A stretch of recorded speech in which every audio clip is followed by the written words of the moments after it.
آپ کی نظر میں سر پاکستان کا معاشی مستقبل اور آئی ایم ایف کیا ہمارے ساتھ پوری زندگی جڑا رہے گا؟ کیا نظریہ ہے سر آپ کا اس پر؟ آئی ایم ایف جہاں بھی گیا ہے وہاں کے ملکوں نے ترقی کی ہے اور آئی ایم ایف کو فارغ کر دیا، اس کے بعد دوبارہ اس کو نہیں بلایا۔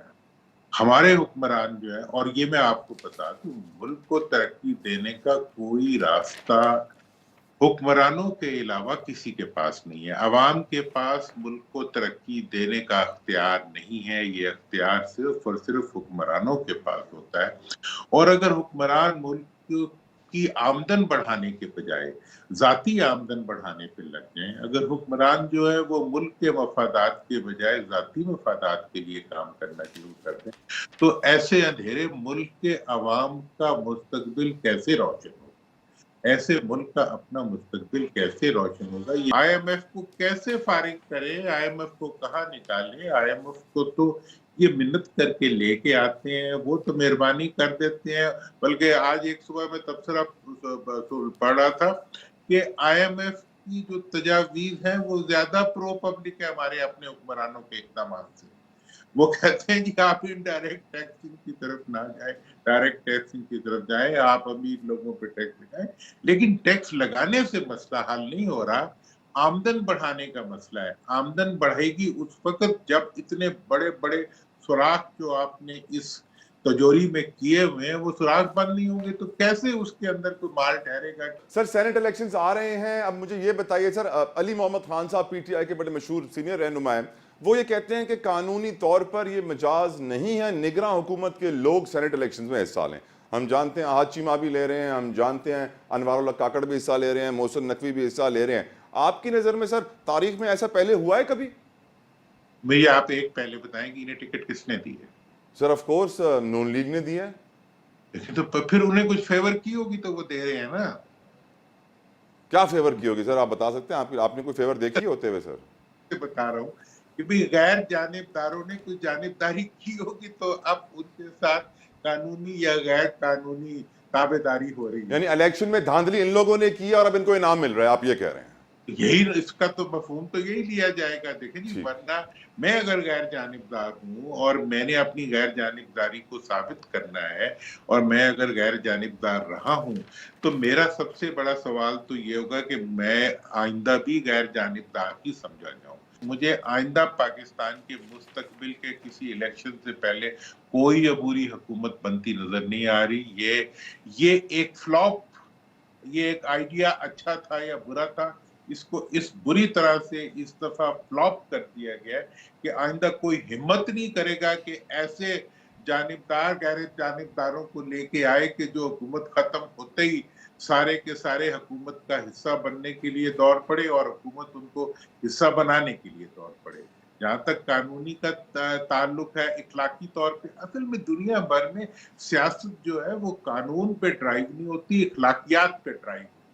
ہمارے ہاں تو پرابلم یہ ہے کہ ایک چوری کرنے والا بھی صرف اس وقت چور اپنے آپ کو سیاستدان مانے گا جب اس کے اوپر عدالت میں فیصلہ ہو جائے گا جیسے کوئی کرمنل ہو۔ میرا یہ خیال تھا کہ عبوری حکومت میں جو لوگ آخری وقت تک رہیں گے وہ فوراً بعد کے الیکشن میں حصہ نہیں لے سکتے، یہ تاثر پایا جاتا تھا جب سے یہ معاملہ شروع ہوا ہے۔ لیکن اس دفعہ اگر یہ تاثر تھا اس کے باوجود اس پہ عمل نہیں ہو رہا تو اس کا تو اب تو یہ بھی ہے کہ جو نیشنل نہیں ہوتے وہ وزیر بن جاتے ہیں، اس کے بعد جا کے نیشنلٹی وہ اپنے لیے پاکستان کی نیشنلٹی لے رہے ہیں۔ یہ بھی ہوتا رہا ہے پاکستان میں۔ فیصل واڈا نے بھی سینٹ الیکشنز میں آزاد حیثیت سے کاغذات جمع کرا لیے ہیں۔ سر فیصل واڈا صاحب کے لیے بڑا مشہور ہے کہ وہ اسٹیبلشمنٹ کے خاص آدمی ہیں اور یہ جملہ آپ کے لیے بھی استعمال کیا جاتا ہے، اور سر فیصل واڈا نے یہ بھی کہہ دیا ہے کہ میں زرداری صاحب کے بیٹے جیسا ہوں۔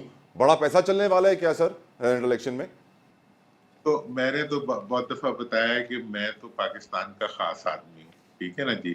اور پچھلے جب میں نے ریکنسیلیشن کی بات کی تھی، میں نے فیئر اینڈ فری الیکشن کی بات کی تھی، اور مجھے بہت سے لوگوں نے پوچھا کہ تمہیں کس نے کہا ہے؟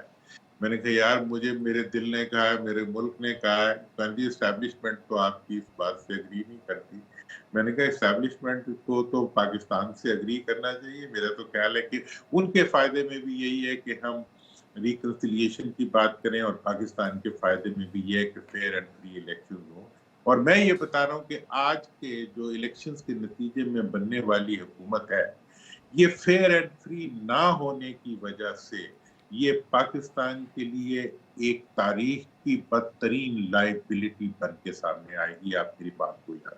سر آج سٹنگ سپریم کورٹ کے جج نے، اور یہ پہلی دفعہ ہوا ہے سر کہ سٹنگ سپریم کورٹ کے جج نے سابق چیف جسٹس کو تنقید کا نشانہ ایسے بنایا ہو کہ اوپنلی کہا ہو کہ چیف جسٹس سابق ثاقب نثار اپنی ذمہ داریاں نبھانے میں مکمل طور پر ناکام ہو گئے. ان کے خلاف جو کرپشن کی کمپلینٹس آتی تھیں وہ سپریم جوڈیشل کاؤنسل میں نہیں لے کر جاتے تھے، خود ہی ان کو نپٹا دیتے تھے، جس سے واضح ہو جاتا ہے کہ انہوں نے اپنی ذمہ داریاں نہیں نبھائیں اور وہ مکمل طور پہ فیل ہو گئے. یہ میں نہیں کہہ رہا، یہ جسٹس جمال مندو خیل صاحب کے ریمارکس ہیں، ان کا یہ کہنا ہے. تو سر اس سے واضح ہو جاتا ہے کہ سپریم کورٹ ہو، ہائی کورٹ ہو، ڈسٹرکٹ کورٹ ہو، لوور کورٹس ہو، نظام میں عدل و انصاف پاکستان میں مکمل فیل ہو چکا ہے. سر آپ اگری نہیں کریں گے؟ یہ 1954 میں فیل ہوا تھا.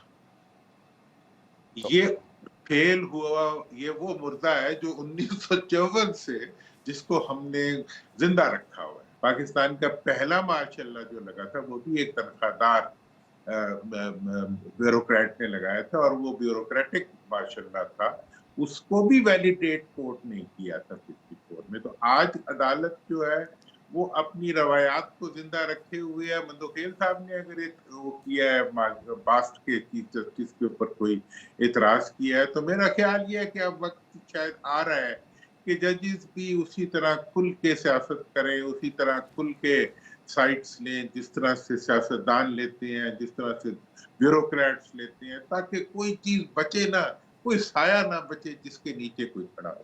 آج سر میری نظر سے خبر گزری کہ کوئی دو بھائی تھے، وہ جعلی نیب کے افسران بن کے لوگوں کو بلیک میل کرتے تھے، ان سے پیسہ نکالتے تھے. سر یہ ہماری بیوروکریسی، نیب، اینٹی کرپشن، ان تینوں اداروں کے اندر جو کرپشن کوٹ کوٹ کے بھری ہوئی ہے، یہ بھی 1954 سے ہی بھری ہوئی ہے. سر میرا تو ایک فارمولا ہے کہ 4 فیوڈلز ہیں جنہوں نے ہمیشہ پاکستان کو کنٹرول کیا. ایک تو لینڈڈ فیوڈلز ہیں اور 3 تنخواہ دار فیوڈلز ہیں، اور یہ چاروں جو ہے، اور ایک ہمارے ماشاءاللہ علماء کرام بھی ہیں، وہ بھی ایک رکھتے ہیں حیثیت. انہوں نے ہمیشہ پاکستان کو اپنی گرفت میں رکھا ہے. سب سے جو کرپٹ محکمہ ہمیشہ ہم کہتے رہے ہیں وہ سے اینٹی کرپشن کو ہی کہتے رہے ہیں، کیونکہ that is the department which deals with corruption. اور نیب بنا تو نیب کے بارے میں یہ خیال تھا کہ وہ ایک اوور اینڈ ابو ایک سپر اینٹی کرپشن ہوگا جو کہ لوگوں کو پکڑے گا. لیکن ایک بات جس چیز وہ کرپشن کا سپر ہیرو نکلا. سر وہ سپر ہیرو نکلا، اور وہ بڑا ہیرو نکلا نا، مطلب کنگ کانگ ہیرو. اور اس میں اس نتیجے پہ پہنچا ہوں کہ جب تک آپ اپنے ملک کا اختیار ان لوگوں کو نہیں دیں گے جو عوام کے منتخب ہوں، اس وقت تک جو ہے یہ سلسلہ چلتا رہے گا. جو چور دروازے سے آئے گا وہ چوری کرے گا، جو چور دروازے سے آئے گا وہ چوروں کا ساتھی بنے گا، جو چور دروازے سے آئے گا وہ ملک کو لوٹے گا. اب ایک D G I S I general Faiz Hameed کے بھائی کو آج گرفتار کر لیا گیا ہے. ان کے اوپر چکوال میں کیس ہے 420 کا، فراڈ کیس ہے، 468 بھی ہے، 471 بھی ہے. مقدمہ کافی وقت سے درج تھا، اب ان کو گرفتار کیا ہے. آپ کو کیا لگتا ہے یہ جنرل فیض حمید کو سزا دی جا رہی ہے؟ کیونکہ ایسے لوگوں کے بھائی تو سر کبھی گرفتار نہیں ہوتے پوری زندگی میں. دیکھیں اب کسی کو پکڑ لیا، وہ ہمارے ہاں میں بچپن سے رشوت کے بارے میں ہم سوچتے تھے نا، تو وہ کہتے تھے کہ جی آخر میں جو پکڑا جاتا ہے نا وہ 100 روپے کا نشان زدہ نوٹ لیتے ہوئے کلرک پکڑا جاتا ہے. اینٹی کرپشن ڈپارٹمنٹ کے بارے میں ہم بتایا. تو بیچارے فیض صاحب کا جو بھائی ہے وہ کسی چھوٹی موٹی نوکری پہ تو پکڑا گیا ہے. ٹھیک ہے، تو بات یہ ہے کہ غصے کے بارے میں بڑی دلچسپ ہے یہ بات کہ جی کہتے ہیں غصہ کمزور سے اترتا نہیں اور طاقتور پہ چڑھتا نہیں ہے. سر 1978 میں ہمارے ایئر چیف مارشل تھے سر محمد انور شمیم صاحب. انہوں نے سر ایکسٹینشن لی تھی کیونکہ افغان وار چل رہی تھی. ہمارے موجودہ سر جو ایئر چیف ہیں ظہیر بابر صاحب، ان کو بھی 1 سال کی ایکسٹینشن دی گئی ہے. کیا وجہ ہو سکتی ہے؟ اب بھی کیا جنگ کا ہی ماحول ہے سر؟ ایکسٹینشن جو ہے نا وہ اب وہ مطلب نیڈ ڈریون نہیں ہے. وہ ٹینشن جو ہوتی ہے وہ خواہش ڈریون ہوتی ہے یا وہ انٹرسٹ ڈریون ہوتی ہے. تو یہ والی ایکسٹینشن سر خواہش ہے یا انٹرسٹ ہے سر؟ I don't know. سب سے بڑی نیڈ ڈریون ایکٹیویٹی یہ ہوتی ہے کہ واٹر شوڈ فلو، کہ جو چلتی ہوئی روایات ہیں اور جو ادارے چلتے ہوئے ادارے ہیں اس میں جو ادارہ نئی لیڈرشپ نہیں دے سکتا، وہ ادارہ کل کے چیلنجز کا مقابلہ کیسے کرے گا؟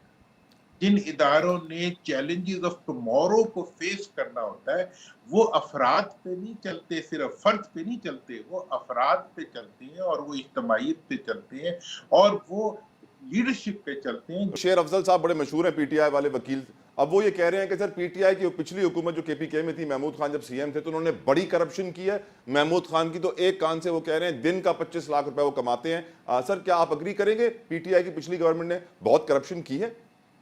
دیکھیں، میں اس لیے آپ نے ابھی بھی دیکھا ہوگا میں کرپشن کے بارے میں تو کسی کی ایکوزیشن کرتا نہیں ہوں، اور میرا یہ خیال ہے کہ کرپشن کا الزام اگر کسی سیاستدان پہ لگے تو اس کو سوشلی اس کو رسپونڈ کرنا چاہیے، ورنہ اس کو ایکیوز کرنے سے پہلے عدالت میں